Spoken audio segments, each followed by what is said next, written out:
Eh, Assalamualaikum warahmatullahi wabarakatuh. Assalamualaikum warahmatullahi wabarakatuh.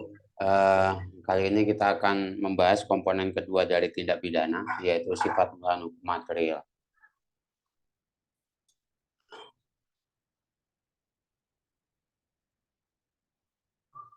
Ini tanggal 31 kan ya? Oh, salah berarti. Kamu benerin ya nanti ya. Oke, apa sih sebenarnya sifat melawan hukum material itu? Kita sering mendengar kata-kata sifat melawan hukum material, tapi eh, kemarin lalu sempat kita bahas tentang unsur melawan hukum. Kalau dalam pandangan dualistis, unsur melawan hukum itu masuk dalam perumusan delik.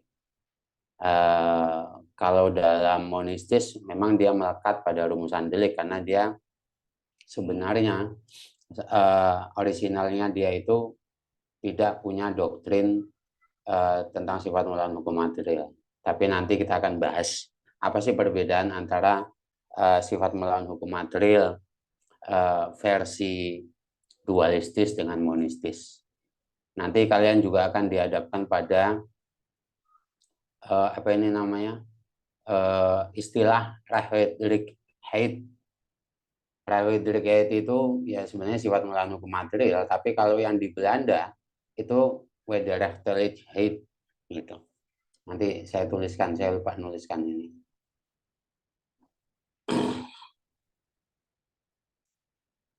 Saya kok jalan. Yang pertama, makna makna dari sifat melawan hukum material dalam pengertian dalam berdasarkan istilah Rahwedelijk Rahwedelijk ini sebenarnya istilah yang datang dari yang digunakan dari hukum pidana Jerman. Jadi eh, kalau teori dualistis itu ketika dia melihat atau berbicara tentang sifat melawan hukum material itu biasanya yang dituju adalah sifat melawan hukum material yang ada di Jerman. Karena memang teori dualistis itu muncul dari sana. Kemarin lalu saya sempat singgung dikit zamannya Hermann Kantorowicz, kemudian dan lain-lain setelahnya. Nah, di situ muncul juga eh, apa pembahasan-pembahasan dengan yang berkaitan dengan teori lain. Kalau di Jerman itu memang beda dengan Belanda dan Indonesia dengan KUHP lamanya. Kalau di Indonesia KUHP lama yang ngikutin monistis dan Belanda itu biasa kalau menggunakan istilah Josh Fletcher itu dia menyebut bipartit. Bipartit itu karena cuma ada actus reus dan mens rea.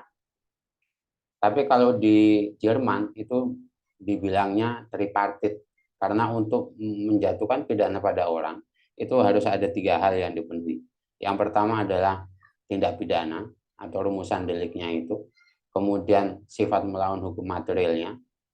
Jadi sifat melawan hukum material sama mereka memang dibedakan dari rumusan delik kalau di Jerman. Kemudian kita baru bicara tentang kesalahan. Nah, ini adalah pandangan setelah zaman Herman Kantorowicz sebenarnya gitu ya. Nah, di sana mereka memaknai sifat melawan hukum material itu adalah perbuatan yang memenuhi rumusan delik, tapi menurut hukum perbuatan tersebut dianggap patut. Nah, ini eh, biasa disebut dengan sifat melawan hukum material dalam fungsi negatif. Ini kalau misalnya kita berhadapan dengan eh, apa namanya situasi yang memenuhi rumusan delik tapi bukan tindak pidana. Jadi bisa jadi bahwa satu peristiwa yang memenuhi rumusan delik itu tidak tidak harus dia disebut sebagai tindak pidana apabila perbuatan itu meskipun memenuhi rumusan delik, perbuatan itu secara hukum, secara sosial adekuat dianggap patut. Nah, kepatutan ini yang menjadi ukuran dari sifat melawan hukum material dalam fungsi negatif. Oleh karena itu, kalau misalnya rumusan delik itu bersandar kepada asas legalitas, bersandar kepada aturan-aturan tertulis, ya, kepada undang-undang. Nah, sifat melawan hukum material ini sandarannya adalah kepada hukum. Yang dimaksud dengan hukum di sini adalah pengertiannya lebih luas daripada undang-undang. Di Indonesia itu seperti yang dikatakan Mulyatno, sebenarnya di Indonesia juga memaknai hukum itu lebih luas daripada undang-undang. Kalau undang-undang itu hanya aturan tertulis, kalau hukum itu mencakup sistem norma yang sifatnya terbuka. Di situ ada aturan tertulis, aturan tidak tertulis, asas hukum, kepatutan, kesopanan. Itu semua menjadi satu yang kemudian kita sebut dengan hukum, gitu ya. Jadi hukum maknanya itu tidak hanya terbatas pada aturan tertulis, tetapi juga mencakup norma-norma yang tidak tertulis, mencakup juga asas-asas hukum, nilai-nilai kepatutan dan kesopanan yang berkembang dalam masyarakat, itu semua masuk dalam lingkup hukum. Oleh karena itu di mana itu di Jerman itu mereka biasa membedakan antara Gesetz dengan Recht misalnya. Di Belanda juga sebenarnya itu dibedakan antara Wet itu undang-undang dengan Recht, hampir sama dengan di kata-katanya hampir sama. Recht juga, Recht itu hukum. Jadi hukum itu menunjuk kepada sesuatu yang lebih luas, jangkauannya lebih luas daripada undang-undang. Nah, hukum inilah yang kemudian dengan sistem norma yang sifatnya terbuka, itulah yang menjadi sandaran untuk menjadi pokok daripada sifat melawan hukum material. Jadi kalau misalnya kita memandang apakah perbuatan itu patut atau tidak patut, itu tidak hanya berdasar kepada aturan tertulis, tetapi juga melihat kepada norma yang sifatnya terbuka, baik itu aturan tertulis, aturan tidak tertulis, asas hukum, kepatutan, kesopanan, dan lain-lain. Nah, inilah yang kemudian dijadikan dasar untuk menentukan apakah perbuatan itu patut atau tidak patut, gitu ya. Bisa jadi bahwa perbuatan itu memenuhi rumusan delik dan kemudian secara sosial adekuat atau secara hukum juga dianggap tidak patut. Tapi ada kalanya juga perbuatan yang memenuhi rumusan delik, tapi secara hukum dia dianggap patut, gitu ya. Nah, kalau misalnya mau itu dianggap patut atau tidak patut, ketika kita bicara tentang kepatutan, maka sebenarnya kita bicara tentang sifat melawan hukum material, ya. Tapi kalau misalnya kita bicara tentang aturan, kita bicara tentang rumusan delik yang bersandar pada asas legalitas, itu kita bicara tentang rumusan delik. Jadi harus dibedakan antara rumusan delik dengan sifat melawan hukum material. Karena rumusan delik itu sandarannya adalah aturan tertulis, sementara sifat melawan hukum material itu sandarannya kepada hukum yang dalam pengertian yang luas, yang meliputi aturan tertulis, tidak tertulis, asas hukum, kepatutan, dan kesopanan. Ya. Nah, di dalam sifat melawan hukum material itu ada dua macam fungsi. Yang pertama adalah fungsi negatif dan yang kedua adalah fungsi positif. Jadi kalau fungsi negatif itu seperti yang saya tuliskan di sini, perbuatan itu memenuhi rumusan delik, ya. Kemudian secara sosial adekuat itu dianggap patut atau tidak patut. Jadi tetap dia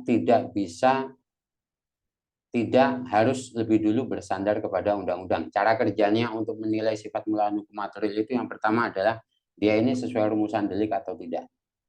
Ya. Baru setelah itu kita bicara tentang sifat melawan hukum material. Oleh karena itu, ketika kita bicara tentang sifat melawan hukum material dalam fungsi positif, yang berarti bahwa perbuatan itu tidak diatur dalam aturan pidana, tapi menurut hukum perbuatan tersebut tidak patut, itu sebenarnya tidak diterima dalam hukum pidana karena bertentangan dengan asas legalitas. Ya. Jadi kalau sifat melawan hukum material dalam fungsi positif itu kan maknanya perbuatan itu tidak pernah diatur tapi tiba-tiba menurut hukum dianggap tidak patut.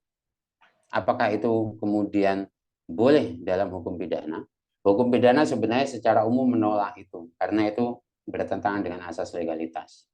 Oleh karena itu, hukum pidana hanya menerima sifat melawan hukum material dalam fungsi negatif. Fungsi negatif dari sifat melawan hukum material itu mengharuskan bahwa satu perbuatan itu sebelum dinilai kepatutannya itu harus dilihat apakah dia memenuhi rumusan delik atau tidak. Kalau dia tidak memenuhi rumusan delik, maka tidak bisa dinilai. oleh sifat melawan hukum material. Tapi kalau misalnya dia memenuhi rumusan delik, ya, dia memenuhi rumusan delik, nah barulah kemudian kepatutannya dinilai oleh sifat melawan hukum material. Perbuatan ini patut apa enggak sih, gitu ya.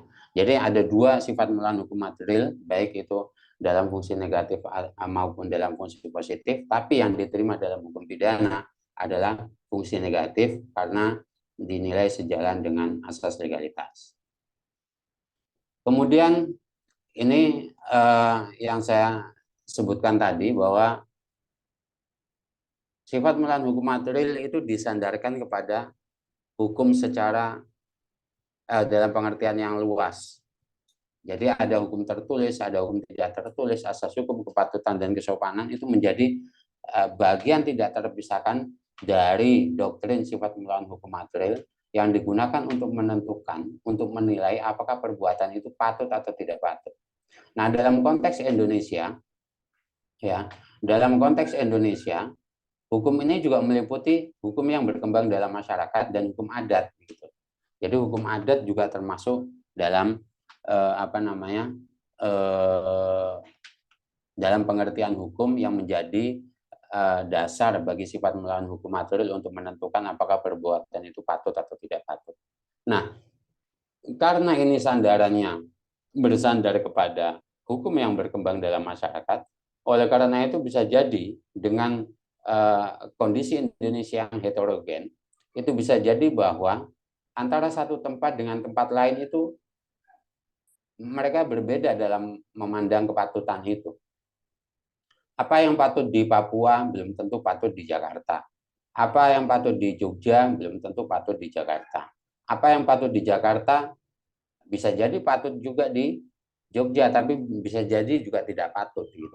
Jadi berbeda dengan rumusan delik yang standarnya bersifat umum, siapapun dimanapun akan tunduk pada rumusan delik. Tetapi ketika bicara tentang kepatutan, maka dengan kondisi Indonesia sekarang, kita akan melihat apakah memang nilai-nilai kepatutan itu sejalan nggak dengan daerah situ.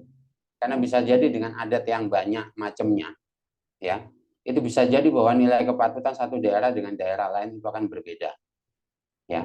Beda dengan misalnya di Inggris, standarnya mungkin sama, ya. Tapi kalau di Indonesia itu standarnya berbeda, sehingga kemudian penilaian tentang kepatutan itu juga bisa jadi antara satu daerah dengan daerah lain itu berbeda satu sama lain, gitu. Kemudian, nah ini sifat melawan hukum material antara monistis dualistis. Yang tadi paham nggak? Bisa dipahami nggak penjelasan saya? Paham, Bang. Paham, Bang. Belum? Oh, paham? Sebentar ini agak nutupin. Nah. Oke. Kemudian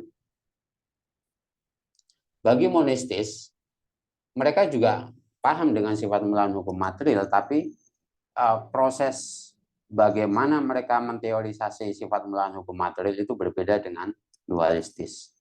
Oleh karena itu pemahamannya juga ada agak sedikit berbeda. Kita ini biasanya tidak aware dengan hal itu karena istilah wederrechtelijkheid itu sebenarnya menunjuk kepada sifat melawan hukumnya yang datang dari Belanda yang diikuti oleh KUHP yang lama, ya. Tetapi kalau istilah rechtelijkheid itu adalah sifat melawan hukum material yang versi dualistis yang diikuti dalam KUHP yang baru sekarang, gitu. Nah, ini tidak banyak yang aware dengan masalah ini, tidak banyak yang sadar dengan masalah ini. Mereka anggap sama aja itu sifat melawan hukum. Makanya akhirnya dalam praktik mereka banyak keliru-keliru, termasuk Mahkamah Konstitusi ketika mengadili judicial review, dia itu juga keliru untuk memahami apa sih sifat melawan hukum material yang mana yang sebenarnya diikuti, gitu. Nah, sifat melawan hukum material menurut monistis itu selalu dihadap-hadapkan dengan sifat melawan hukum formil, ya. Jadi ketika ketika mereka bilang sifat melawan hukum formil atau rumusan delik, mereka akan menghadap-menghadapkan itu dengan sifat melawan hukum material, karena sifat melawan hukum material menurut mereka itu berasal dari luar undang-undang. Kalau sampai batas itu memang betul bahwa sifat melawan hukum material itu berasal dari luar undang-undang. Tetapi persoalannya adalah ketika itu dihadapkan antara formil dengan material, maka yang satu akan menegasikan yang lain, bahwa seolah-olah ketika kita mengikuti sifat melawan hukum formil, maka sifat melawan hukum material harus dikorbankan. Ini seperti yang kita lihat dalam putusan Mahkamah Konstitusi. Gitu. Nah, efeknya apa? Ketika sifat melawan hukum material dengan sifat melawan hukum formil ini selalu dihadap-hadapkan dan yang satu menegasikan yang lain, menafikan yang lain, maka sifat melawan hukum material dalam aliran monistis itu selalu dimaknai positif. Bahwa seolah-olah sifat melawan hukum material ini akan menegasikan sifat melawan hukum formil. Sehingga selalu dimaknai positif bahwa ketika berlaku sifat melawan hukum material, maka berarti formalitas dari undang-undang itu menjadi hilang. Oleh karena itu, dalam putusan-putusan Mahkamah Agung yang dulu, termasuk lahirnya tiga doktrin negara tidak dirugikan. Ini dalam kasus korupsi ya. Kan munculnya tiga doktrin negara tidak dirugikan, kemudian kepentingan umum terlayani, terdakwa tidak mengambil untung, itu mereka bilang itu sebagai hilangnya sifat melawan hukum material. Bahwa sifat melawan hukum material itu menjadi hilang karena ada hal-hal itu. Jadi seolah-olah bahwa keberadaan sifat melawan hukum material itu selalu dimaknai secara positif, yang berarti bahwa dia menegasikan formalitas dari undang-undang itu. Ada hal-hal lain di luar dari undang-undang yang dianggap bisa menjadi pemberat orang itu untuk dipidana karena tindak pidana yang dilakukan. Nah, oleh karena itu mereka selalu bilang hilangnya sifat melawan hukum material, seolah-olah bahwa sifat melawan hukum material itu harus hilang dulu, baru kemudian perbuatan itu dianggap patut. Gitu. Padahal kalau menurut Jerman, sifat melawan hukum material itu ya ukuran untuk kepatutan dan ketidakpatutan. Jadi bukan ukuran untuk ketidakpatutan aja, tapi untuk ukuran dua-duanya. Tetapi menurut monistis, sifat melawan hukum material itu adalah ukuran ketidakpatutan. Gitu. Jadi untuk mengatakan bahwa perbuatan itu patut dan bukan tindak pidana, itu mereka mengatakan hilangnya sifat melawan hukum material. Gitu ya. Gitu. Nah, di Belanda ini doktrin sifat melawan hukum material itu mereka adaptasi dari melawan hukum atau onreh mateh datnya hukum perdata. Jadi kalau dalam hukum perdata itu memang tidak diperlukan ada aturan tertulis yang melarang satu perbuatan tertentu.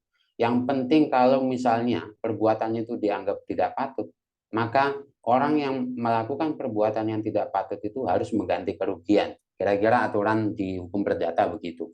Kalau teman-teman belajar tentang perbuatan melawan hukum, ya, itu pasti akan menjumpai definisi semacam itu. Kan kita kalau dalam perdata belajarnya kan uang prestasi, perbuatan melawan hukum. Nah, pengertian perbuatan melawan hukum dalam hukum perdata itu mirip dengan sifat melawan hukum material dalam fungsi positif. Tidak diperlukan ada undang-undang yang secara khusus mengatur perbuatan tertentu. Tapi kalau orang itu melakukan perbuatan itu dianggap tidak patut secara umum, yaitu maka orang yang melakukan perbuatan itu dia harus mengganti kerugian yang ditimbulkan dari perbuatan itu. Nah, mereka mengambil dari kasus Cohen dan Lindenbaum. Kasus Cohen dan Lindenbaum itu sebenarnya adalah Cohen dan Lindenbaum itu adalah dua nama perusahaan yang berbeda di Belanda. Itu kalau nggak salah perusahaan percetakan kedua-duanya dan saingan. Yang kebetulan ada salah satu pegawainya yang tadinya kerja di perusahaan yang satu, kemudian pindah ke perusahaan yang lain. Nah, ketika pindah, dia bawa daftar konsumen dari satu perusahaan. Taruhlah dia tadinya kerja di Cohen, kemudian dia pindah ke Lindenbaum. Nah, daftar konsumennya Cohen itu diambil sama dia, dibawa ke Lindenbaum, gitu. Padahal ini kan data-data rahasia sifatnya, rahasia perusahaan. Kemudian Lindenbaum dengan data itu mengambil semua konsumen itu dengan harga yang miring segala macam, yang akhirnya konsumen di Cohen itu pindah ke Lindenbaum. Nah, waktu itu tidak ada larangan dalam hukum perdata secara khusus yang melarang orang untuk melakukan perbuatan itu, nggak ada larangan. Tetapi oleh pengadilan orang itu tetap dianggap menimbulkan kerugian karena perbuatannya tidak patut. Dia dianggap melakukan perbuatan yang tidak patut sehingga menimbulkan kerugian dan dia diwajibkan untuk membayar kerugian itu. Gitu. Nah, pada waktu itu tidak ada ketentuan tentang data rahasia perusahaan, nggak ada tidak ada aturan yang melarang satu orang untuk membawa data rahasia perusahaan dari satu perusahaan ke perusahaan lain, nggak ada. Tetapi dengan aturan itu kemudian orang ini dihukum dalam kasus Lindenbaum itu. Jadi Cohen-Lindenbaum itu adalah kasus perdata yang kemudian doktrinnya itu diadaptasikan ke hukum pidana Belanda. Tetapi hukum pidana Belanda juga menyadari bahwa doktrin dari hukum perdata tersebut tidak bisa kemudian secara mentah-mentah diambil begitu saja. Oleh karena itu kemudian mereka memberikan istilah dalam fungsi negatif. Harus dibalik, ya.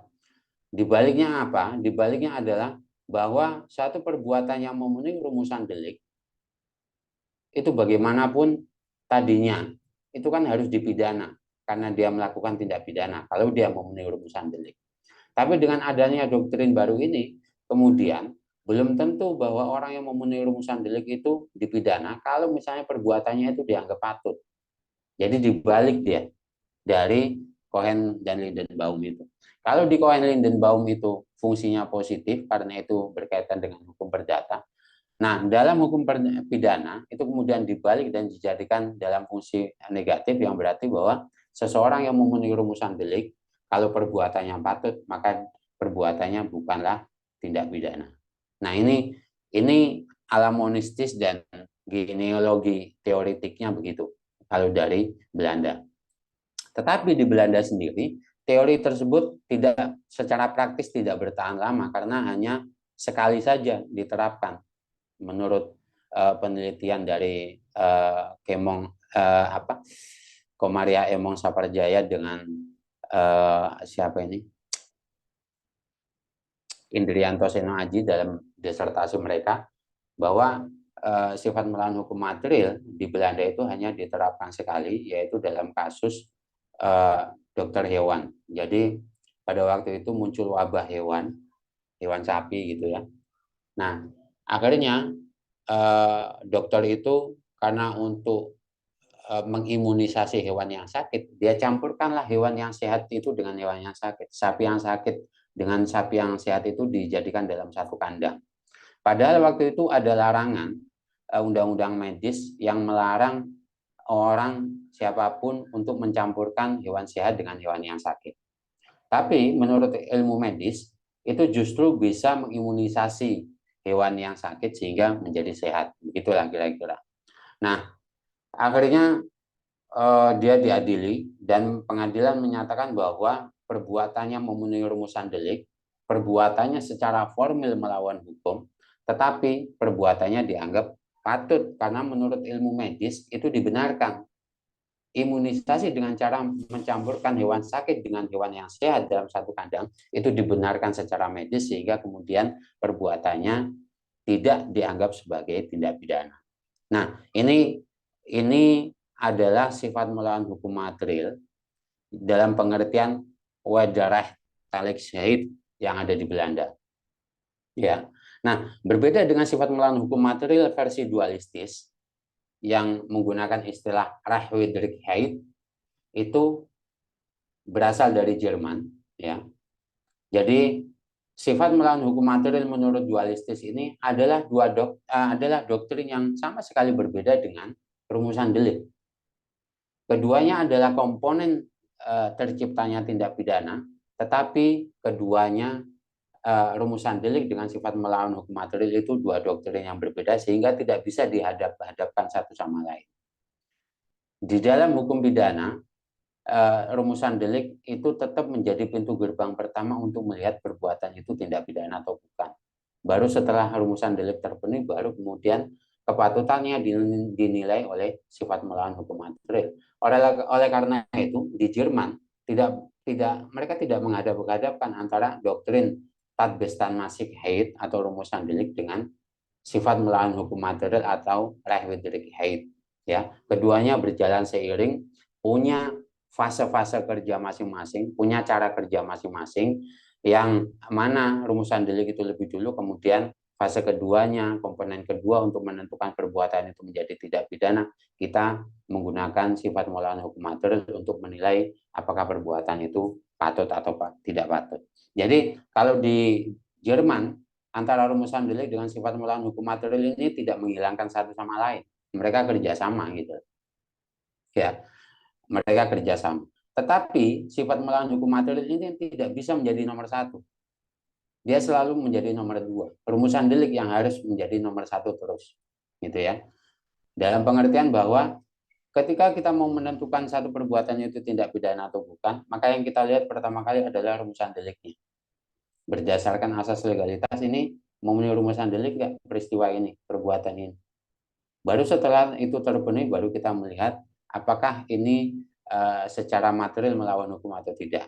Apakah perbuatan ini meskipun memenuhi rumusan delik dianggap patut atau tidak patut. Bisa jadi bahwa perbuatan itu dianggap patut sehingga kita mengatakan itu bukan tindak pidana, tapi bisa jadi perbuatan itu tidak patut sehingga kita mengatakan itu tidak pidana. Jadi di dalam sifat melawan hukum material versi dualistis itu untuk menilai patut atau tidak patut. Jadi dua-duanya ini ada, ya, ada dalam judgement sifat melawan hukum material, karena patut atau tidak patut itu hasil dari keputusan sifat melawan hukum material itu tadi. Ya. Nah, biasanya ungkapan mereka yang mereka gunakan adalah patut atau tidak patut, bersifat melawan hukum atau tidak bersifat melawan hukum. Ya, mereka tidak pernah bilang unsur melawan hukum, karena unsur melawan hukum itu enggak ada dalam doktrin mereka. Ketika kita bicara rumusan delik, ya kita bicara rumusan delik aja. Rumusan delik itu sifatnya netral. Dia tidak menilai tentang moralitas, tidak menilai tentang kepatutan atau ketidakpatutan. Rumusan delik itu hanya menilai apakah perbuatan itu dilarang atau tidak. Itu aja. Nah, kemudian kalau misalnya kemudian memenuhi rumusan delik, maka yang kedua adalah sifat melawan hukum material menilai perbuatan ini patut atau tidak patut. Udah itu. Jadi masing-masing punya wilayahnya sendiri, ya. Masing-masing punya wilayahnya sendiri. Nah, berbeda dengan di Belanda yang sifat melawan hukum materialnya itu berasal dari adaptasi doktrin hukum perdata. Kalau di Jerman itu doktrin tersebut berasal dari pembedaan makna antara hukum dengan undang-undang, seperti yang saya jelaskan di awal tadi. Ya, jadi ketika kita bicara tentang sifat melawan hukum material, maka doktrin itu bersandar kepada hukum dalam pengertian luas, ya, yang menjadi ukuran untuk menilai patut atau tidak patutnya perbuatan itu bisa jadi nanti asas hukum, kepatutan, hukum yang berkembang dalam masyarakat dan lain-lain. Gitu. Oleh karena itu sifat melawan hukum material ini dianggap sebagai asas hukum juga. Gitu. Asas hukum yang memang lahir dari hukum pidana murni. Beda dengan di Belanda yang sifat melawan hukumnya itu berasal dari adaptasi doktrin hukum perdata yang kemudian juga tidak bertahan lama gitu. Kalau di Jerman sampai sekarang Rechtswidrigkeit itu menjadi keharusan gitu. Dia bagian tidak terpisahkan dari tindak pidana kalau di Jerman gitu. Nah, ini yang kemudian kita ikuti sekarang. Sifat melawan hukum material dalam pengertian Rechtswidrigkeit atau yang berasal dari Jerman ini itu sebenarnya yang kemudian diikuti dalam KUHP, meskipun KUHP sendiri itu tidak konsisten karena dia menggunakan istilah hilangnya sifat melawan hukum material juga ketika bicara tentang alasan pembenar, gitu ya. Nanti teman-teman bisa lihat dalam KUHP nasional. Sampai di sini ada pertanyaan?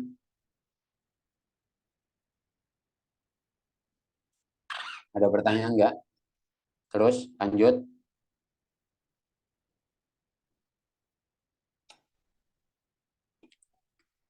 Nah, sekarang berkaitan dengan objek penilaian sifat melawan hukum material. Tadi udah saya singgung sebentar. Apa sih yang dinilai oleh sifat melawan hukum material? Sifat melawan hukum material itu sebenarnya hanya menilai perbuatan-perbuatan yang dilarang oleh aturan pidana. Jadi sebenarnya kalau kita secara konsisten bicara tentang sifat melawan hukum material ala dualistis yang berasal dari Jerman itu, maka pembedaan negatif dengan positif, fungsi positif dengan negatif itu sebenarnya nggak ada. Ya, karena sifat melawan hukum material di Jerman itu selalu hanya menilai perbuatan-perbuatan yang sudah dilarang oleh undang-undang. Ya, kalau perbuatan itu belum dilarang oleh undang-undang, maka tidak bisa dinilai oleh sifat melawan hukum material apakah perbuatan itu patut atau tidak patut gitu. Kalau kita bicara tentang dalam konteks KUHP nasional, kalau dulu orang zina itu kan harus salah satunya itu terikat perkawinan, keduanya terikat perkawinan atau salah satunya.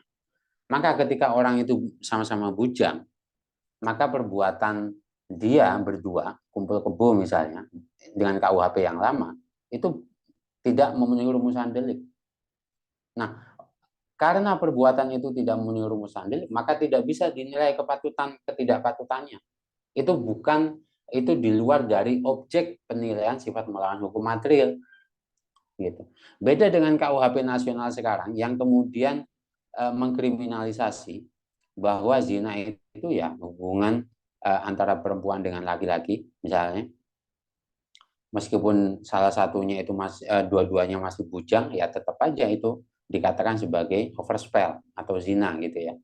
Nah, kalau misalnya kejadian ada laki-laki perempuan berhubungan intim, meskipun masih bujangan dua-duanya, kemudian memenuhi rumusan delik, baru kemudian setelah itu baru kita bisa nilai apakah perbuatan itu tidak patut atau tidak patut. Karena perbuatan tersebut sudah lebih dulu dilarang oleh undang-undang. Jadi kalau perbuatan-perbuatan yang tidak pernah dilarang oleh undang-undang itu tidak bisa dinilai oleh sifat melawan hukum material. Oleh karena itu, di dalam sifat melawan hukum material ala dualistis, sebenarnya tidak ada istilah fungsi negatif dengan positif, itu tidak ada. Selalu dalam fungsi negatif. Kalau kita menggunakan istilah itu, selalu dalam fungsi negatif, karena dia tidak bisa menilai perbuatan yang tidak pernah dilarang oleh undang-undang. Dia tidak bisa menilai perbuatan yang tidak diatur dalam aturan pidana.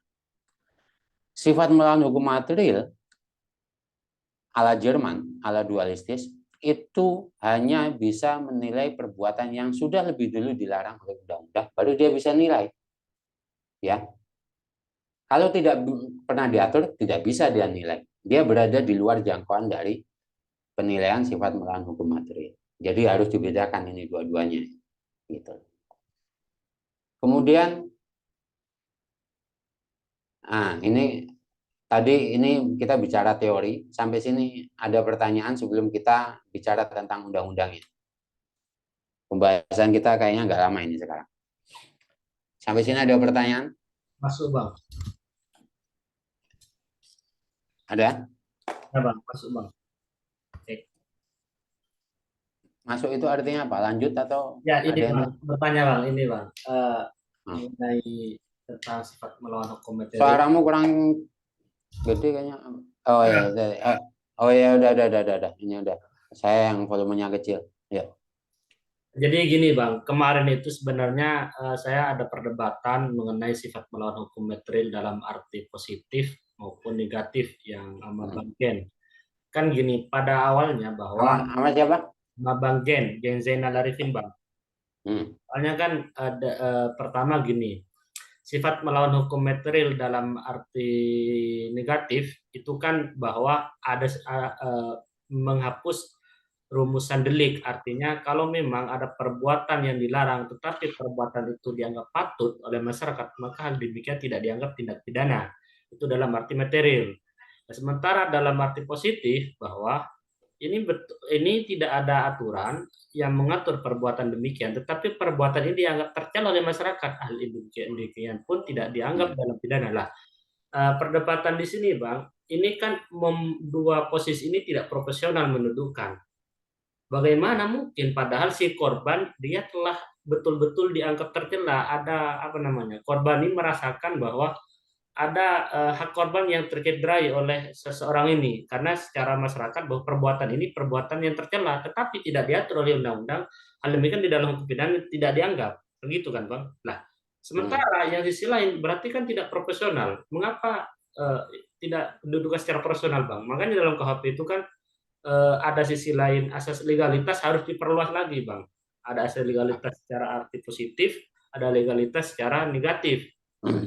Makanya saya kemarin ngomongnya itu ini nggak profesional mendudukan ini. Masa iya sih yang negatif ini bisa menghapus tindak pidana, sementara yang positif ini tidak dipidana. Padahal perbuatan ini telah melanggar gara-gara tidak diatur oleh undang-undang, kemudian tidak dipidana. Bagaimana gini? Gitu, Bang.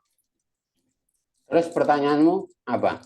Pertanyaan itu, Bang, kedua ini apakah kemudian dalam arti negatif dan positif ini tidak bisa dipertemukan, Bang?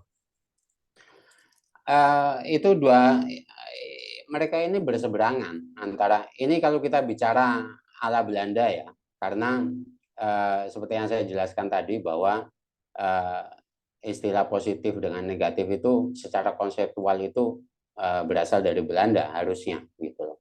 Meskipun di Indonesia itu hampir-hampir nggak dibedakan. Tapi kalau kita lihat dari segi konseptualnya itu sifat melawan hukum material yang berasal dari Belanda.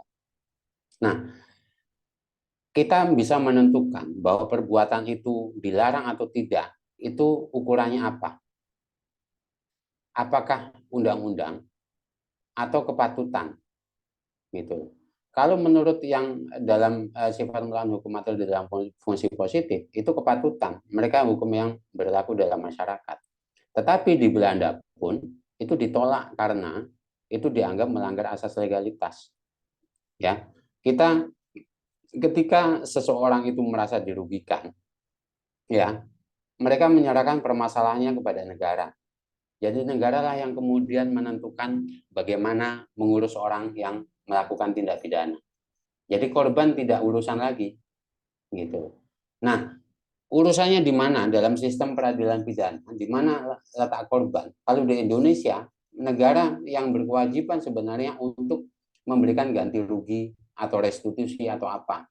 Atau kalau pengen kemudian meminta ganti rugi dari orang yang bersangkutan, pakai pasal 96 KUHP yang kemudian mendakwa orang tersebut dengan disertai ganti rugi. Ada itu, tapi persoalannya secara praktis itu paling jarang dipakai. Gitu ya. Tetapi secara doktriner itu tidak bisa dipertemukan karena sifat melawan hukum material dalam fungsi negatif itu tetap menjadikan asas legalitas sebagai acuan utama. Meskipun secara doktriner keduanya adalah dua hal yang berbeda. Tetapi menurut sifat melawan hukum material dalam fungsi negatif, kalau dia tidak diatur dalam undang-undang, maka tidak bisa dinilai. Jadi kita tidak bisa menentukan bahwa perbuatan itu melanggar atau enggak, gitu. Ya, karena ukuran untuk melanggar atau enggak ya ada undang-undangnya yang mengatur itu, gitu. Nah, kalau misalnya kemudian kita menganggap bahwa itu timbul kerugian, pakai bidang hukum lain untuk menyelesaikan itu, tidak bisa dengan hukum pidana. Kalau misalnya kemudian kita paksakan sifat melawan hukum material dalam fungsi positif yang diberlakukan, coba kita bayangkan berapa orang yang kemudian akan diproses pidana tanpa tahu bahwa perbuatan itu dilarang. Ini persis kayak dulu di Prancis. ketika rajanya nggak suka, dia bilang, oh ini kejahatan, diproses saja. Padahal orang tidak tahu bahwa itu kejahatan, orang nggak ada aturan sebelumnya. Gitu. Nah, kalau misalnya begitu, maka siap-siap aja represi negara itu akan semakin besar. Orang tiba-tiba diangkut, diadili dalam peradilan pidana, sementara dia tidak pernah melakukan perbuatan yang dilarang. Itu bahayanya di situ. Oleh karena itu kemudian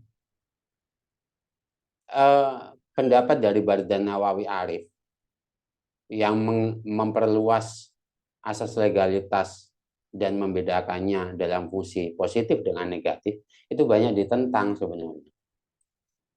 Karena kalau misalnya kita memberlakukan asas legalitas dalam fungsi positif, itu asas legalitas dalam fungsi positif itu sebenarnya sama dengan sifat melawan hukum materi dalam fungsi positif, ya.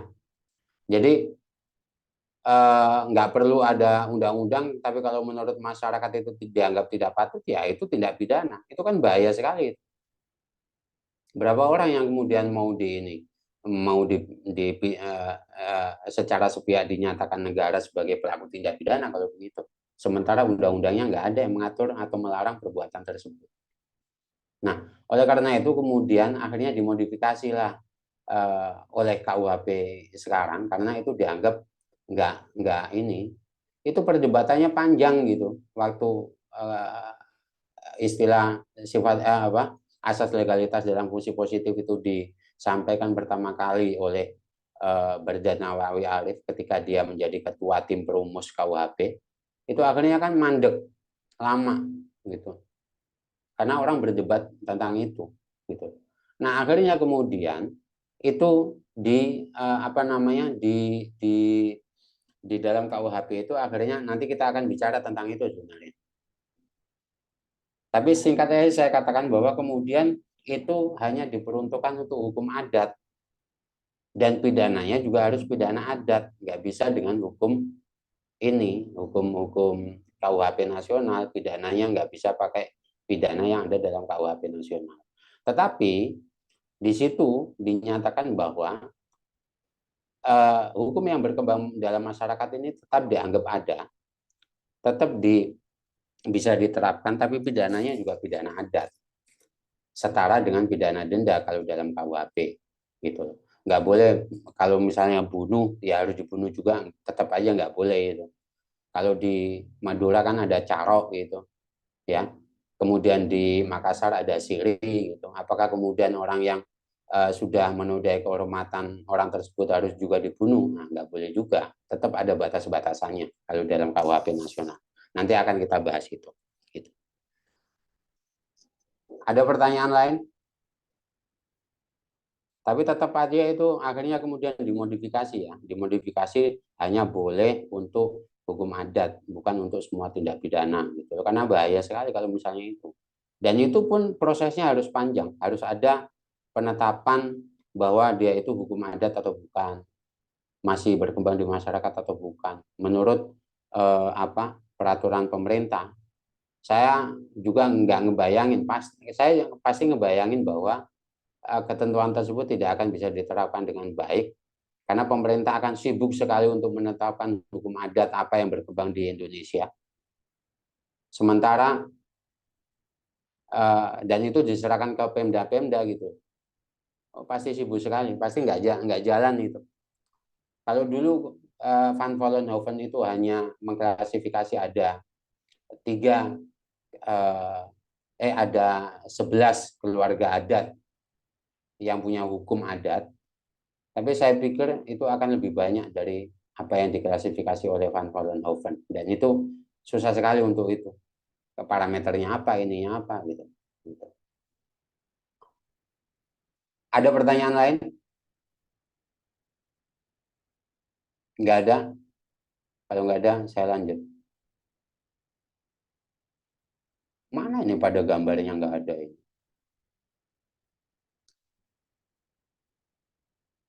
Selanjutnya, nah, sifat melawan hukum materi dalam pengaturan KUHP nasional ini diatur dalam pasal 12 ayat 2 KUHP nasional. Untuk dinyatakan sebagai tindak pidana, suatu perbuatan yang diancam dengan sanksi pidana dan atau tindakan oleh peraturan perundang-undangan, ini sampai batas ini kita menyebutnya rumusan delik ya. Kemudian harus bersifat melawan hukum atau bertentangan dengan hukum yang hidup dalam masyarakat. Nah, jadi maksudnya adalah bahwa perbuatan-perbuatan yang sudah sesuai dengan rumusan delik itu akan tahap selanjutnya adalah dinilai kepatutan atau ketidakpatutannya berdasarkan hukum yang hidup dalam masyarakat. Nah, sampai batas ini benar ini. Karena seperti yang saya katakan tadi bahwa sandaran doktriner dari sifat melawan hukum material itu adalah hukum dalam pengertian yang luas. Ada norma tertulis, ada norma tidak tertulis, ada asas hukum, ada kepatutan, kesopanan, dan lain-lain, termasuk hukum yang berkembang berkembang dalam masyarakat dan hukum adat. Gitu. Nah, ini salah satu pengaturan di dalam KUHP nasional. Nah, kenapa KUHP nasional mengatur sedetil ini? Supaya orang itu punya satu pemahaman yang sama tentang apa itu sifat melawan hukum material. Jadi nggak berbeda-beda, nggak ada disparitas dalam memahami apa itu sifat melawan hukum material. Kalau penegak hukumnya punya pemahaman yang berbeda-beda, yang kasihan masyarakatnya nanti yang terjerat proses hukum gitu loh. Sehingga kepastian hukumnya juga akan berkurang gitu. Nah, di dalam pasal yang lain disebutkan pasal 53 ayat 2 KUHP nasional. Jika dalam menegakkan hukum dan keadilan sebagaimana dimaksud pada ayat 1 terdapat pertentangan antara kepastian hukum dan keadilan, hakim wajib mengutamakan keadilan. Nah,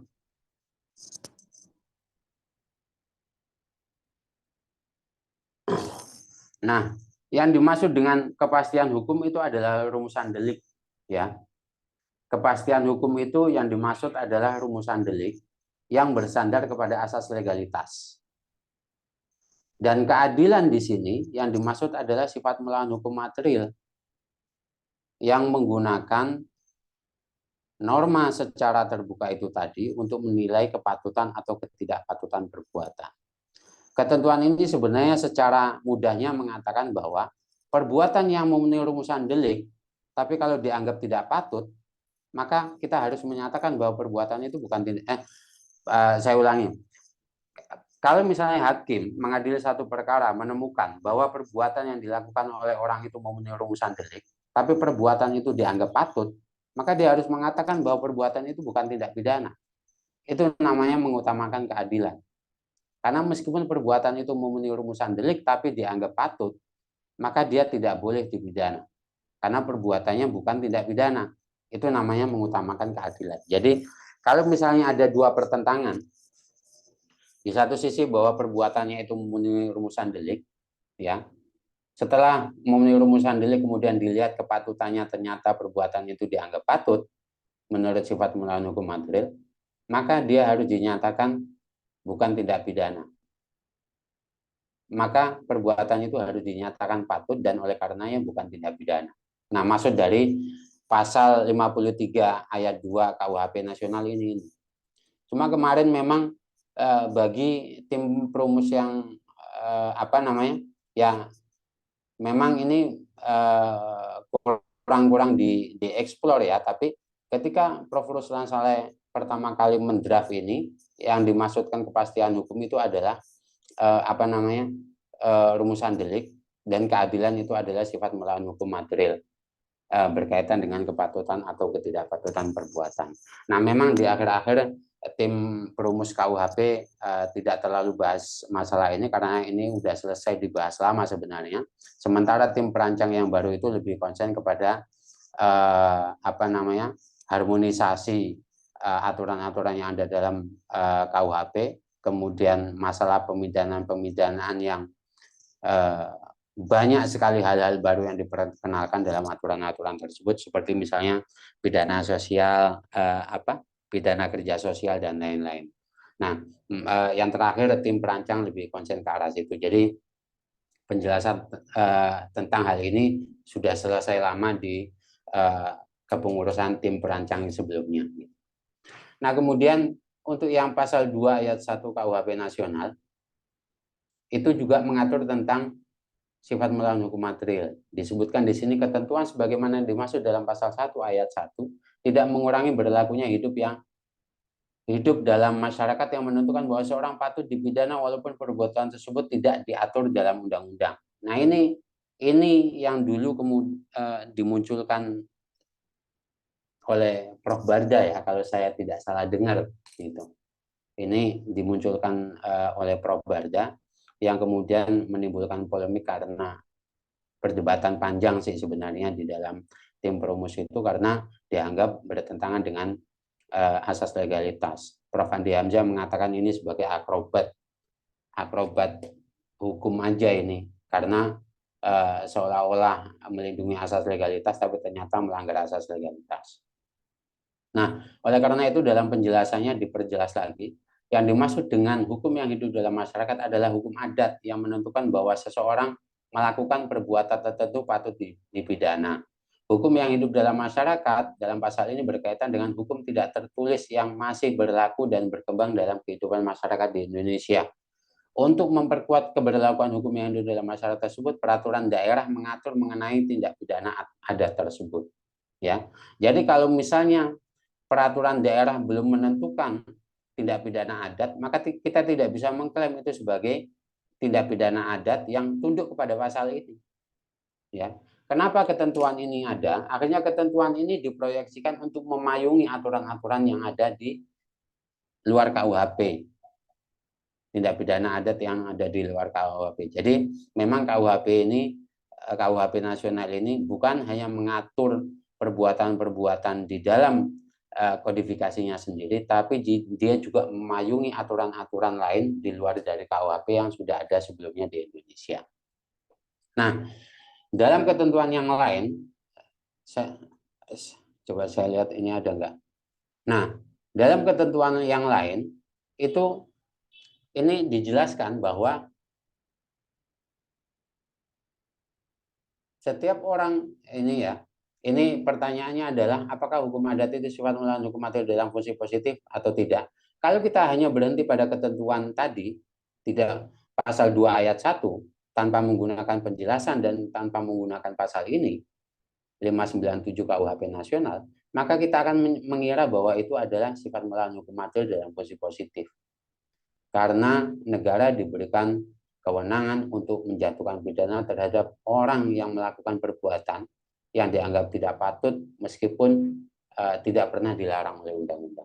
Tapi kalau misalnya kita menggabungkan antara pasal 2 ayat 1 KUHP nasional, penjelasannya, kemudian pasal 597 KUHP nasional, kita akan dapati bahwa itu hanya berlaku untuk hukum adat, untuk tindak pidana adat, dan pidananya juga pidana adat gitu. Setiap orang yang melakukan perbuatan yang menurut hukum yang ada dalam masyarakat dinyatakan sebagai perbuatan dilarang, diancam dengan pidana. Pidana sebagaimana dimaksud pada ayat 1 berupa pemenuhan kewajiban adat sebagaimana dimaksud dalam pasal 6 ayat 1 huruf F.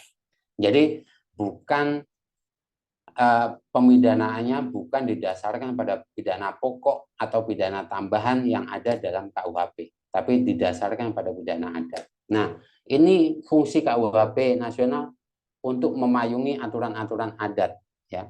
Jadi dia memasukkan semua hukum yang ada di Indonesia ini ke dalam KUHP dengan cara memayungi hukum-hukum adat yang masih berkembang di masyarakat itu. Nah, oleh karena itu saya ulangi lagi bahwa ketentuan tentang hukum yang hidup dalam masyarakat itu hanya berlaku untuk tindak pidana adat yang akan ditentukan lebih dulu dalam peraturan pemerintah. Dan pemidanaannya menggunakan pidana adat yang berlaku di daerah tersebut. Ya. Sampai di sini bisa dipahami? Berarti Bang, pemahaman dari pasal demikian yang Anda sebutkan, kalau hanya mengacu kepada pasal 2 ayat 1, itu hanya berkaitan dengan sifat melawan hukum material dalam arti positif. Kalau dikaitkan dengan pasal 576, itu berarti ada sifat melawan hukum material dalam arti negatif, Bang. Nah, itu itu ketentuan nyambung, bukan ketentuan yang berdiri sendiri. Jadi kita tidak bisa ngambil hanya pasal 2 ayat 1 KUHP nasional. Ketentuan lanjutan tentang pasal 2 ayat 1 KUHP nasional itu ada di penjelasan, itu yang pertama. Kemudian ada di pasal 597 KUHP nasional itu. Jadi kita nggak bisa, saya mau ngambil pasal 2 ayat 1 aja. Nggak bisa negara ngomong begitu. Karena di situ ada ketentuan lanjutan yang berkaitan dengan itu, bahwa itu hanya berkaitan dengan hukum adat saja. Dan ketika berkaitan dengan hukum adat, maka dia harus tunduk kepada perda yang menentukan perbuatan-perbuatan mana yang disebut dengan tindak pidana adat. Kalau perdanya belum mengatur, maka nggak bisa diterapkan itu aturan. Gitu. Kalau tindak pidana adat sudah diatur dalam perda atau peraturan pemerintah, bisa kemudian diadili, tapi pidananya tidak menggunakan pidana pokok yang ada dalam KUHP. Pidananya adalah kewajiban adat, dan itu setara dengan denda. Itu KUHP ngomong begitu, KUHP nasional. Jadi itu ketentuan adalah satu kesatuan yang tidak terpisahkan. Tidak boleh negara hanya ngambil pasal 2 ayat 1. Oh, bisa chaos itu peradilan pidana di Indonesia kalau begitu. Ada lagi pertanyaan? Ini Bang, selanjutnya Bang, kan Abang bahwa tadi pasal demikian itu kan untuk menguatkan hukum adat, tindak pidana hukum adat. Ya. Terus kalau menurut saya Bang, dengan berlakunya pasal demikian, itu akan mendiskreditkan hukum adat tersendiri Bang. Soalnya kan di pasal 2 ayat 2-nya itu ada pembatasannya. Begini bunyinya Bang. Pasal 2 ayat 2, hukum yang hidup dalam masyarakat sebagaimana dimaksud pada ayat 1 berlaku dalam tempat hukum itu hidup dan sepanjang tidak diatur dalam undang-undang ini dan sesuai dengan nilai-nilai yang terkandung dalam Pancasila, Undang-Undang Dasar Negara Republik Indonesia, hak asasi manusia, dan hak dan asas hukum umum yang diakui masyarakat bangsa-bangsa. Justru dengan pembatasan bahwa hukum yang hidup dalam masyarakat kemudian harus sesuai dengan nilai-nilai Pancasila, Undang-Undang Dasar 45 sekaligus hukum bangsa-bangsa, itu akan mengkreditkan, akan mengkecilkan Bang. Contoh kayak hukum adat yang ada di Papua, kalau orang nabrak babi itu kan harus dihukum sampai anak-anaknya, itu kan bagaimana hukum nasional, hukum internasional itu kan bertentangan Bang. Makanya itu bingung sebenarnya Bang dengan rumusan demikian, pembatasan itu. Nah, sebenarnya pasal 2 ayat 2 ya.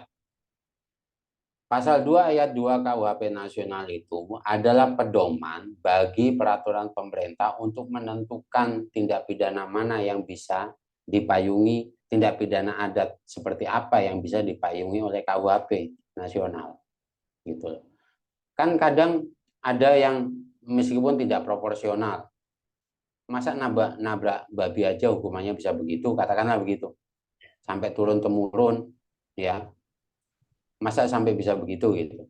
Nah ini kan untuk zaman sekarang mungkin secara umum dipandang tidak worth it lah, tidak proporsional lah, masa manusia kalah sama hewan gitu kan, ya.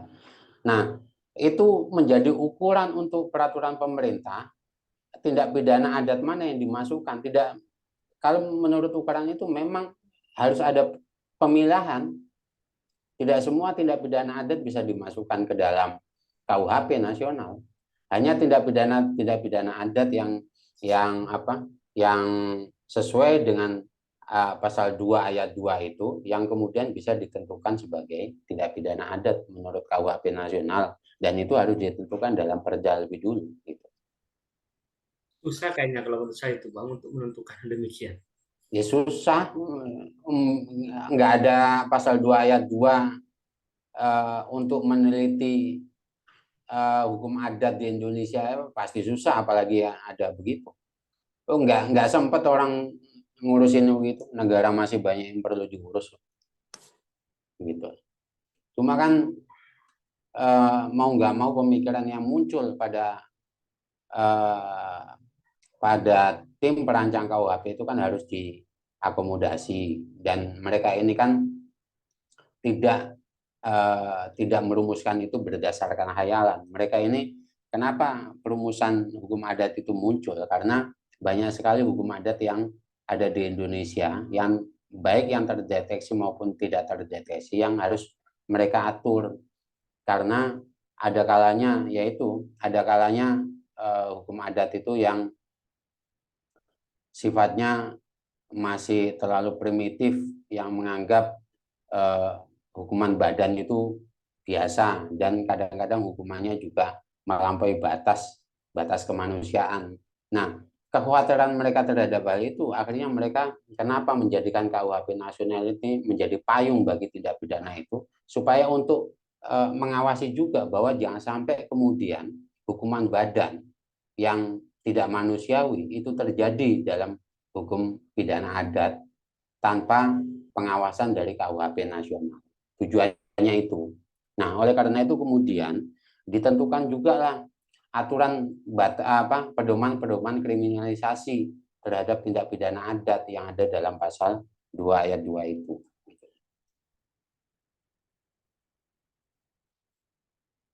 Sampai mana tadi? Kok balik ke sini lagi? DO gula, Bang. DO gula. Oke. Ada pertanyaan lagi sampai situ? Kalau nggak ada, saya lanjut. Kemudian putusan pengadilan. Ini berkaitan dengan sifat melawan hukum material. Jadi memang di tahun 60-an, tahun 70-an itu sudah ada putusan berkaitan dengan sifat melawan hukum material. Jadi putusan DO Gula, ini sering kali saya ceritakan, putusan reboisasi hutan. Putusan DO Gula dulu itu kalau nggak salah di daerah Kalimantan, lupa nama daerahnya. Dulu harga gula tinggi sekali sehingga masyarakat kesusahan untuk beli gula, yang akhirnya pemerintah daerah di sana itu mengajukan ke pusat, mengajukan anggaran. Tapi waktu itu kan proses penganggarannya lama, sehingga ketika dana itu turun, itu gula sudah normal harganya. Tapi kalau misalnya dana itu dikembalikan, maka tahun depan itu nggak akan dapat dana lagi kan. Makanya kemudian pemerintah di sana itu berinisiatif untuk menggunakan dana tersebut untuk hal yang lain, tapi untuk kepentingan masyarakat. Akhirnya dibuatlah untuk subsidi palawija, pembangunan jalan, yang dengan pembangunan jalan itu kemudian roda ekonomi bisa bergerak dengan baik, masyarakat sejahtera. Gitu. Nah, pada kasus itu kepala pemerintahnya tetap diadili waktu itu. Tapi pengadilan, kalau nggak salah pada tingkat banding, itu mengatakan bahwa apa yang dilakukan ini memang memenuhi rumusan delik, tetapi perbuatannya dianggap patut. Ada ukuran-ukuran kepatutan yang kemudian dihasilkan oleh putusan pengadilan tinggi tersebut. Dan akhirnya putusan itu juga disetujui oleh MA, dinyatakan bahwa perbuatannya juga tidak perbuatannya patut sehingga tidak bisa dipidana karena perbuatannya bukan tindak pidana. Nilai doktrin tentang hilang, mereka sebut di dalam putusannya itu bahwa dalam peristiwa tersebut negara tidak dirugikan, ya, negara tidak dirugikan karena itu tetap digunakan untuk dana itu tetap digunakan untuk kepentingan masyarakat. Kepentingan umum terlayani, ada subsidi palawija, pembangunan jalan, itu kan untuk kepentingan umum. Dan terdakwa tidak mengambil keuntungan pribadi. Nah, ini menjadi ukuran khususnya dalam tindak pidana korupsi bahwa perbuatan yang memenuhi rumusan delik. Kalau misalnya negara tidak, tapi kalau misalnya meskipun perbuatan itu memenuhi rumusan delik, tapi kalau negara tidak dirugikan, kepentingan umum terlayani, terdakwa tidak mengambil keuntungan secara pribadi, maka perbuatannya itu dianggap patut dan itu bukan tindak pidana. Mahkamah Agung setuju dengan putusan pengadilan tinggi itu. Kemudian di tahun 80-an, saya lupa mungkin tahun 83, kebetulan yang menjadi ketua majelisnya pada saat itu adalah Umar Seno Aji kalau nggak salah. Itu reboisasi hutan di Garut. Jadi hampir sama.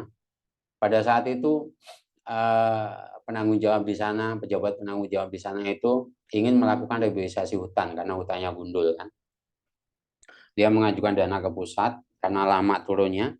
Akhirnya pas turun itu musimnya musim hujan.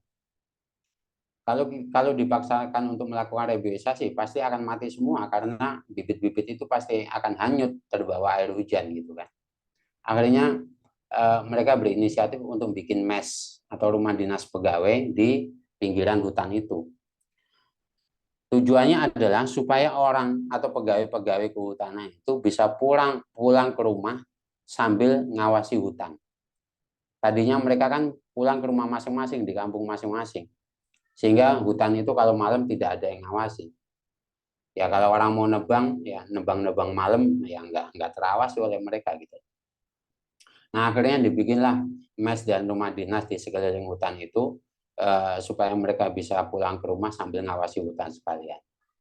Nah di dalam putusan itu dia menggunakan doktrin hilangnya sifat melawan hukum material bahwa meskipun ada pelanggaran terhadap undang-undang karena anggaran tersebut digunakan tidak sesuai dengan peruntukannya, tidak untuk reboisasi, tetapi karena itu dibikin mes dan rumah dinas, yang itu menjadi aset negara, itu berarti negara tidak dirugikan.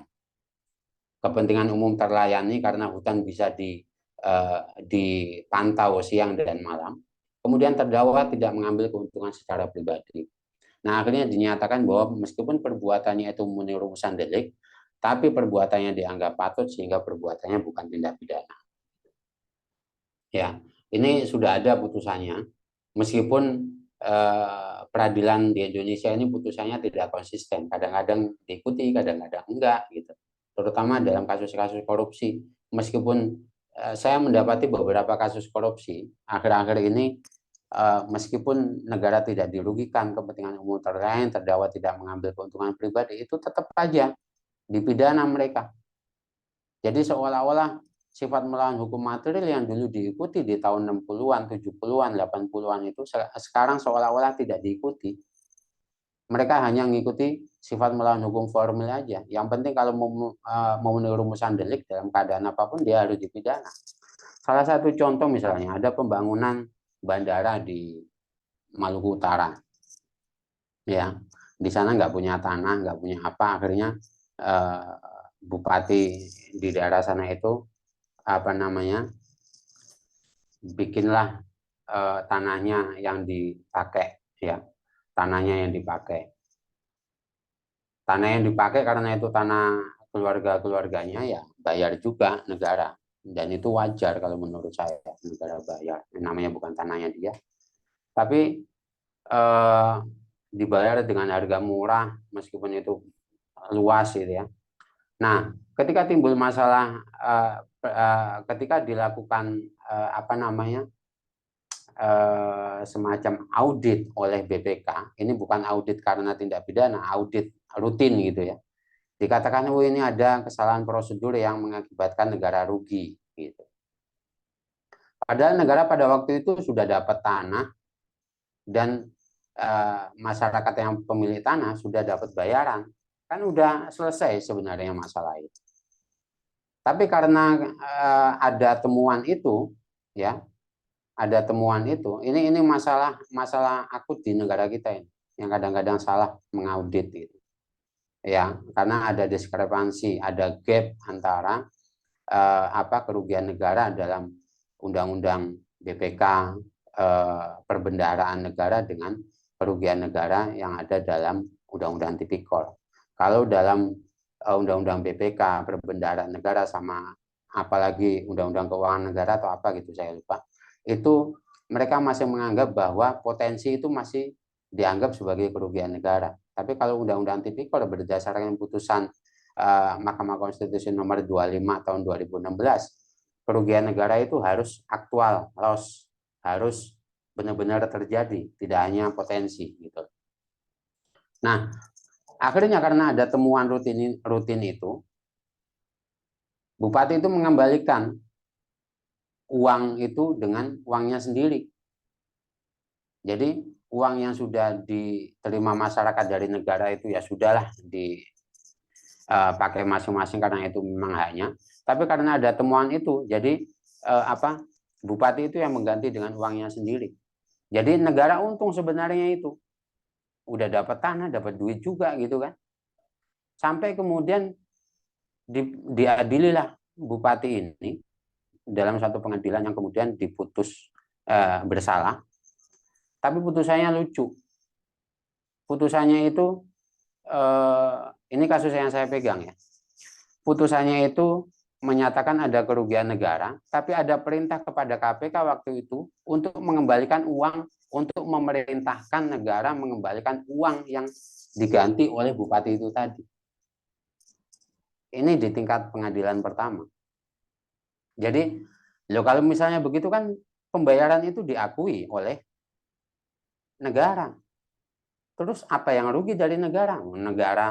Negara bayar, kemudian dapat tanah, kan nggak rugi. Apalagi kemudian negara diganti duitnya. Jadi negara kayak dapat tanah gratis gitu, duitnya balik, tanahnya juga tetap dimiliki oleh negara. Oleh karena itu pengadilan pada waktu itu memutuskan bahwa orang ini bersalah melakukan tindak pidana, tetapi memerintahkan KPK untuk supaya memerintahkan negara mengembalikan uang itu kan, jadi kacau gitu loh putusannya gitu. Kenapa pengadilan kita tidak mengatakan aja bahwa orang ini tidak bersalah karena memang kerugian negara nggak ada.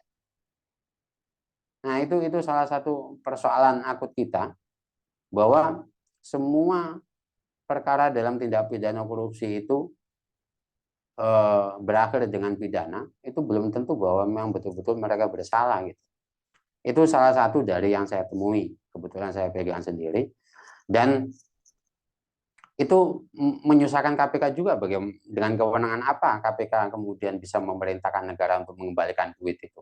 Orang kewenangannya cuma melakukan penyidikan sama penuntutan. Gimana caranya dia bisa memerintahkan Menteri Keuangan misalnya untuk mengembalikan dana yang udah masuk ke negara? Kan susah gitu. Nah akhirnya bagian dari pengembalian dana itu dianulir di pengadilan tinggi. Nggak dibahas lagi, ya nggak dibahas lagi di putusan Mahkamah Agung juga nggak dibahas lagi. Terus di mana kerugian negaranya? Justru negara diuntungkan di situ. Dia dapat tanah, duitnya juga dapat. Dia dapat tanah gratis itu di situ. Bagaimana kemudian negara dibilang tidak dirugikan? Gitu. Aneh begitu. Kalaupun mau menindak orang itu dengan tindak pidana korupsi, cari dong tindak pidana yang lain, jangan pasal 2, pasal 3. Karena jelas tidak ada kerugian negara di situ. Mau pakai tindak pidana suap kayak, mau apa kayak, ya terserah. Tapi yang jelas tindak pidana kerugian negara tidak ada di situ. Meskipun saya mengatakan juga bahwa terbuka kemungkinan bahwa tidak ada suap juga di situ. Nah, saya bilang terbuka kemungkinan karena tindak pidana suap tidak pernah didakwakan kepada orang ini. Jadi kita tidak bisa mengambil kesimpulan apakah terjadi tindak pidana suap atau tidak. Tapi yang jelas, yang pasti bahwa tidak ada kerugian negara situ karena negara dapat duitnya kembali, tanahnya juga dapat, gitu. Nah harusnya kalau menurut putusan MK nomor 25 2016, ya udah bebas saja orang ini, gitu. Tapi kan nggak terjadi itu di kita. Nah itu masalah aku dari peradilan kita itu. Jadi kasihan juga orang yang kemudian sudah ganti pakai duit sendiri tapi kemudian dipidana juga kan, kasihan juga gitu. Lama-lama orang jadi kepala daerah takut. Tapi di musim politik ini masih banyak juga yang mau jadi kepala daerah.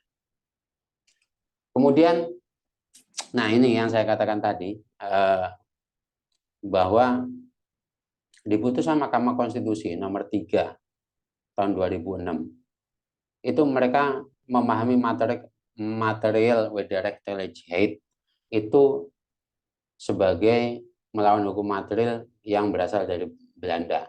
Jadi dia dihadap-hadapkan dengan sifat melawan hukum formil, sehingga seolah-olah antara sifat melawan hukum material dan formil ini saling menafikan satu sama lain. Nah, ada sebenarnya kekeliruan bukan di putusan Mahkamah Konstitusi juga, menurut saya di perumusan penjelasan pasal 2 Undang-Undang Nomor 31 tahun 99 itu juga terjadi kekeliruan karena dia mengatur hal baru di luar dari apa yang diatur dalam batang tubuh undang-undang tersebut. Ya. Undang-undang tersebut secara umum mengatur batang tubuhnya. Kalau secara umum berarti prinsip umum yang diikuti, yaitu sifat melawan hukum material dalam fungsi negatif pastinya, karena itu yang diterima secara umum dalam hukum pidana. Tetapi di dalam penjelasannya itu mengatakan bahwa perbuatan yang tidak diatur dalam undang-undang pun kalau misalnya itu dianggap tidak patut menurut masyarakat, maka bisa dipidana. Nah, akhirnya muncul sifat melawan hukum material dalam fungsi positif dalam penjelasan itu. Nah, sebenarnya Mahkamah Konstitusi itu merespon penjelasan dari pasal 2 itu. Responnya adalah mengatakan bahwa kira-kira secara gampangnya itu responnya adalah menghapuskan ketentuan yang ada dalam penjelasan itu tentang sifat melawan hukum material dalam fungsi positif. Tapi di sini kemudian yang tersisa hanyalah sifat melawan hukum formil. Karena pemahamannya itu tadi, sifat melawan hukum formil selalu berhadapan dengan sifat melawan hukum material. Kalau sifat melawan hukum materialnya ada dan selalu dianggap positif, maka itu akan menafikan sifat melawan hukum formilnya. Nah, untuk menjaga supaya sifat melawan hukum formilnya itu tetap ada, maka sifat melawan hukum materialnya yang dihapus oleh MK. Sehingga pasal 2 Undang-Undang Tipikor yang tadinya itu ditujukan untuk menerapkan sifat melawan hukum material dalam fungsi negatif, itu sekarang dengan adanya putusan ini menjadi hanya sifat melawan hukum formil. Sifat melawan hukum materialnya nggak ada. Gitu. Nah, nanti teman-teman coba baca itu ya. Gitu. Nah, di sini disebut menimbang bahwa berdasarkan uraian di atas, konsep melawan hukum material atau material direct knowledge yang merujuk pada hukum tidak tertulis dalam ukuran kepatutan, kehati-hatian, dan kecermatan yang hidup dalam masyarakat sebagai suatu norma keadilan adalah merupakan ukuran yang tidak pasti dan berbeda-beda dari satu lingkungan masyarakat tertentu ke lingkungan masyarakat yang lain. Betul, betul kalau itu. Sehingga apa yang melawan hukum di satu tempat mungkin di tempat lain diterima dan diakui sebagai suatu yang sah dan tidak melawan hukum menurut ukuran yang dikenal dalam kehidupan masyarakat setempat. Betul, kalau sampai itu betul. Tapi masalahnya adalah bahwa sesungguhnya sifat melawan hukum material itu tidak berhadapan-hadapan dengan sifat melawan hukum formil. Dia berada di wilayah yang berbeda. Sehingga seharusnya kita menempatkan sifat melawan hukum material itu bersandingan dengan rumusan delik. Ya, karena sifat melawan hukum material itu tidak selalu dalam fungsi positif. Itu kalau itu terjadi karena kita selalu menghadap-menghadapkan antara sifat melawan hukum material dengan sifat melawan hukum formil. Kalau di Jerman, keduanya bersandingan. Rumusan delik dengan sifat melawan hukum material ini berjalan bersandingan karena sifat melawan hukum material ini, yang pertama, dia hanya menilai perbuatan yang dilarang oleh undang-undang. Jadi dalam keadaan apapun, tidak ada namanya fungsi positif dari sifat melawan hukum material. Selalu negatif. Karena dia batasi objek penilaiannya itu pada perbuatan yang diatur dalam rumusan delik. Di luar dari itu, dia tidak bisa menilai. Gitu ya.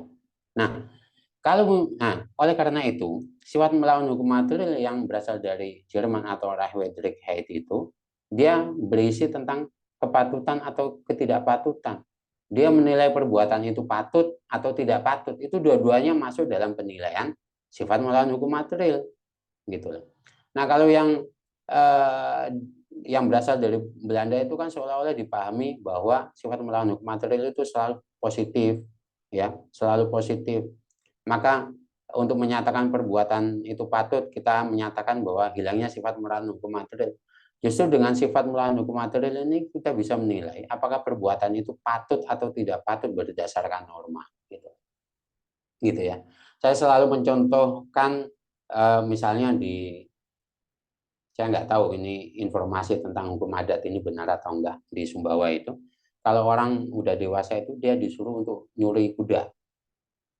Kalau dia bisa nyuri kuda ya membawa lari kuda orang berarti dia sudah dianggap dewasa. Saya nggak tahu betul apa enggak ini. Tapi kalau misalnya betul, maka ya itu bagian dari adat di sana gitu. Kalau misalnya orang mengambil kuda orang untuk tujuan itu, Maka dilihat dari rumusan delik, ya ada pencurian. Tapi apakah perbuatannya dianggap patut? Ya patut, memang hukum adatnya di sana begitu. Tapi jangan dilakukan di Jakarta atau di Semarang atau dia yang tidak punya hukum adat semacam itu. Ya pasti dianggap tidak patut gitu. Dan itu konsekuensi dari heterogenitas Indonesia yang macam-macam hukum adatnya, hukum ininya. Ketika kita menerapkan sifat melawan hukum material dalam posisi negatif, ya konsekuensinya itu memang akan berbeda satu dengan yang lain. Karena standar kesopanan, kepatutan, norma-norma itu pasti akan beda satu tempat dengan yang lain. Tapi kalau bicara tentang rumusan delik semuanya sama se-Indonesia, gitu ya. Gitu. Oke, itu yang bisa saya sampaikan. Kalau ada pertanyaan silakan.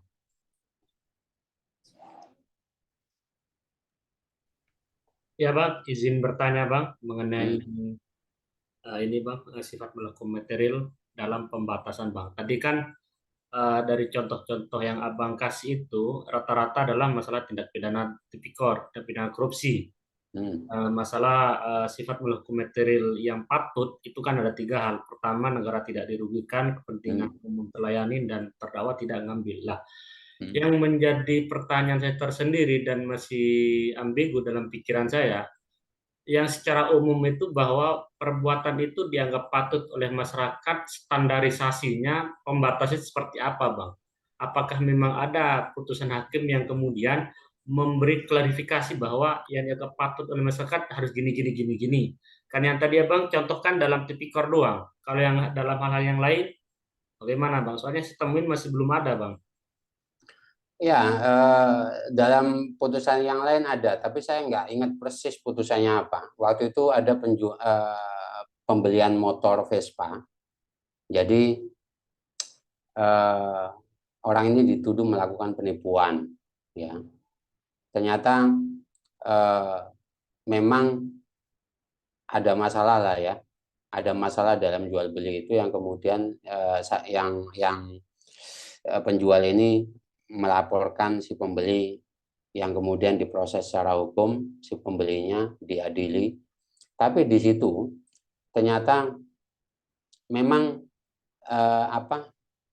tidak sesuai dengan, ya ada memenuhi rumusan delik ya. Tapi di situ dinyatakan bahwa meskipun memenuhi rumusan delik, transaksi yang dia lakukan itu masih dianggap patut karena itu hal biasa dalam masyarakat. Misalnya dicicil atau apa gitu. Jadi bukan tindak pidana gitu.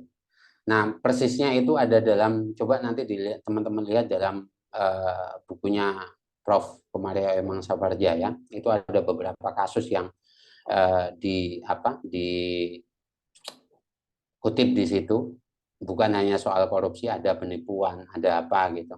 Dan ini oleh pengadilan sudah diterapkan sifat melawan hukum material ini bukan hanya dalam kasus korupsi, tapi memang tidak sepopuler dalam tindak pidana korupsi yang menghasilkan doktrin hilangnya sifat melawan hukum material tadi itu. Nah, ukurannya untuk menentukan kepatutan ya kebiasaan dalam masyarakat itu apa gitu. Tidak selalu bahwa itu harus berbentuk hukum adat, nggak selalu. Transaksi-transaksi tadi itu dianggap biasa dalam masyarakat begitu sehingga dianggap patut. Meskipun dilihat dari rumusan deliknya kok kayak ada unsur penipuan gitu loh. Bayarnya telat atau gimana gitu. Tapi ternyata ya biasa begitu. Ada janji kemudian ada jaminan, itu hal yang biasa. Yang akhirnya dianggap perbuatan itu patut. Dan itu terjadi dalam kasus di luar kasus korupsi. Kalau nggak salah penipuan atau cek atau apa gitu, saya lupa. Tapi ntar teman-teman lihat dalam bukunya Prof. Komaria Emong Saparja. Gitu. Kalau kayak di Ciputet tuh Bang, kan developer itu kan ada muter balik, lawan arah. Jadi kita itu sering melawan arah, soalnya dianggap patut Bang. Sisi lain kan itu udah melanggar lalu lintas, bahwa melawan arah nggak boleh, yang di pom bensin itu Bang. Jadi memang udah jadi kebiasaan, setiap orang mau ke Pasanggerahan, itu lewat sana, ke Pasanggerahan. Ke Logosok, ke rumah Bang Andi lewat situ Bang. Apakah demikian itu udah dianggap patut oleh masyarakat? Soalnya secara umum udah digituin Bang. Enggak, kepatutan itu berdasarkan norma pantas nggak, patut nggak itu tetap aja meskipun banyak orang yang melakukan itu tetap aja dianggap tidak patut. Kamunya aja yang males ngikutin jalan raya karena panjang gitu kan. Gitu. Tidak didasarkan pada kuantitas kepatutan itu, ya, tidak didasarkan pada kuantitas, tapi didasarkan pada norma yang benar. Itu patut nggak sih gitu loh. Orang itu pasti ngerti kok bahwa itu apa namanya salah. Coba kalau misalnya ada polisi satu aja di situ, berani nggak kamu itu Balik semua, berdiri? Pak. Hah? Balik semua kalau ada polisi. Iya, karena ngerti secara norma itu tidak benar gitu loh. Gitu. Jadi bukan karena masyarakat kita pengennya jalan pintas yang kemudian itu dianggap patut begitu aja, enggak. Kepatutan itu didasarkan pada norma, bukan karena kita mematut-matutkan sesuatu yang tidak patut. Gitu. Ya uji kasusnya sederhana aja. Kalau ada polisi satu di situ, berani nggak kamu begitu? Pasti nggak berani. Karena udah ngerti itu nggak boleh gitu. Secara undang-undang nggak boleh dan ngelawan arah juga nggak patut. Itu membahayakan pengguna jalan kan, membahayakan kamu atau apa gitu. Gitu. Kalau ukurannya kuantitas, nanti ada orang masuk ke base camp kamu, wah itu udah biasa hilang itu memang di situ. Nggak apa-apa kalau ngambil di situ kan, nggak mungkin kita punya kesimpulan begitu. Karena sering terjadi kasus kehilangan di situ, kemudian dianggap bahwa orang yang ngambil barang di situ nggak apa-apa kan, nggak juga. Gitu. Ada lagi? Ini pesertanya banyak tapi yang tanya kok. Sulhan aja. Teman-teman punya bukunya nggak sih ini?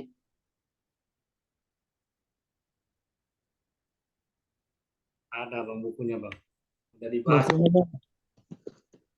Ya, mau dibaca boleh, dijadikan bantahan juga boleh. Gitu. Tapi mudah-mudahan teman-teman paham karena jujur aja apa namanya perubahan KUHP lama dengan KUHP nasional ini melahirkan perubahan doktriner, transisi doktriner itu ada sehingga kita tidak bisa kemudian secara mentah-mentah tetap menggunakan doktrin yang lama untuk diterapkan di KUHP nasional yang baru karena pasti ada gap gitu. Nah, ya semoga diskusi kita bermanfaat aja untuk perubahan baru ini sehingga teman-teman juga tidak buta-buta banget dalam memahami KUHP nasional. Amin. Ada lagi satu pertanyaan sebelum kita tutup? Mungkin teman-teman ada yang mau bertanya mengenai sifat melawan hukum material, unsur kedua dari tindak pidana. Silahkan teman-teman. Satu lagi. Ma'ruf, Ansori, Istopa, yang lainnya. Kalau nggak ada saya tutup. Ya Bang, berarti karena ini as-sukut tadullu na'am atau faham, berarti saya yakin bahwa teman-teman ini paham Bang, karena kita harus husnudzon dalam berpuasa kan. Kira-kira Iya, gitu. Bang. Paham nggak Asro? Oke, mantap kalau begitulah. Ya, dianggap paham. Kalau nggak paham, ntar baca lagi lah. Gitu. Ya, nanti bisa ditonton di YouTube lagi, lebih diulang. Insya Allah nanti akan di YouTube. Saya ucapkan terima kasih kepada Bang Enul yang telah menyempatkan waktu untuk kita belajar terus dan ini pengayaan tentunya teman-teman. Karena kalau teman-teman itu ikut dari awal di LKB, kita juga membahas masalah seperti itu juga. Cuman kan tidak ada perbandingan antara monistis dualistis, sifat melakukan material dan semacamnya. Nah, seperti itu saya simpulkan bahwa sifat melakukan material yang disampaikan oleh Bang Enul itu merupakan unsur tindak pidana yang tentunya yang menjadi objek utama dalam sifat motor material itu adalah delik, rumusan delik.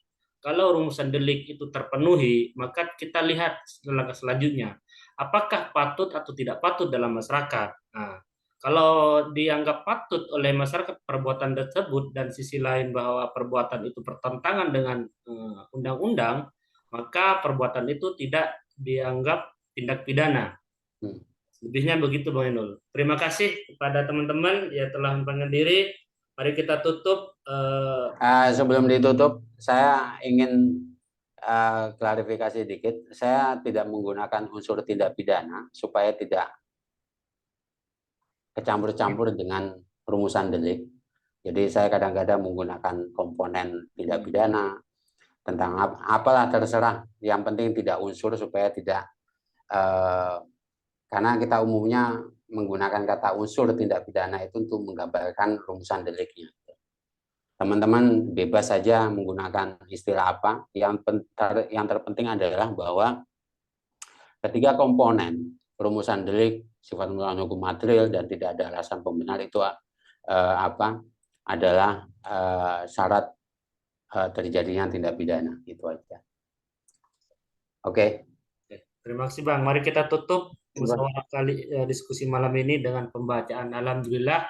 Semoga ilmu yang kita dapatkan bermanfaat. Wabillahi taufiq wal hidayah. Wassalamualaikum warahmatullahi wabarakatuh.